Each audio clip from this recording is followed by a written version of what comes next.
Hi, thanks for volunteering again for robotics camp.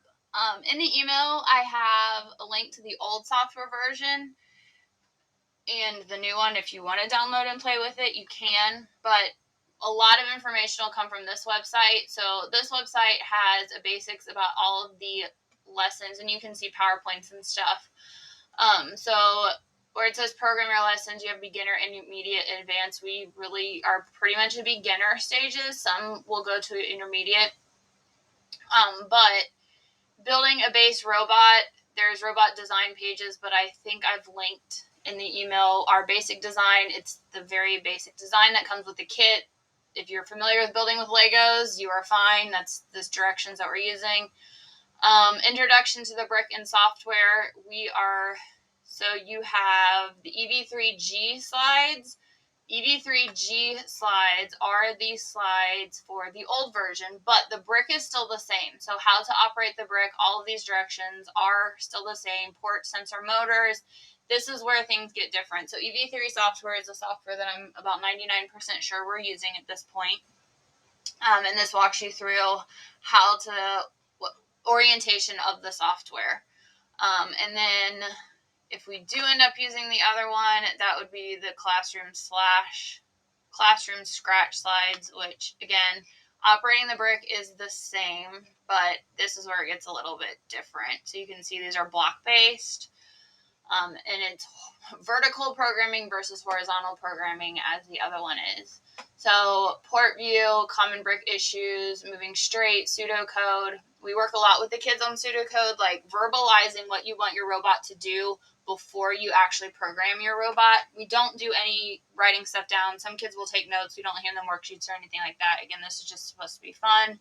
So moving straight. Ooh, I accidentally clicked NXT, didn't I? So you can see here are the blocks. So you have the move steering block and programming to the right motors, brake versus coast, your orders of operation, steering power, all of those kinds of things.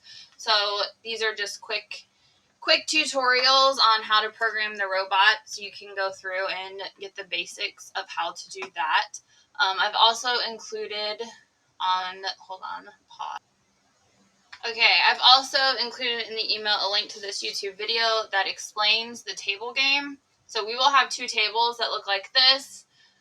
And the robots, these are home or launch, and this is home. And then these are all the different missions that the robot has. They program the robot to complete. Some kids like to work on line following, so they can work on following the line.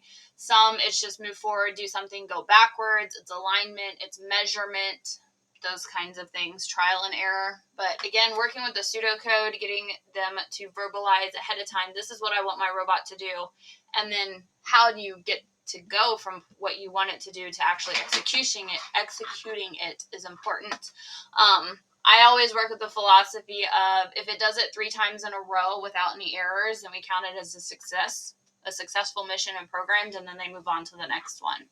So again, thank you so much for helping. If you guys want to meet at about 6:45, arrive between 6:45, 6:50, that'll be great. I will be standing greeting all of the other campers at 6:45-ish in the front of the building.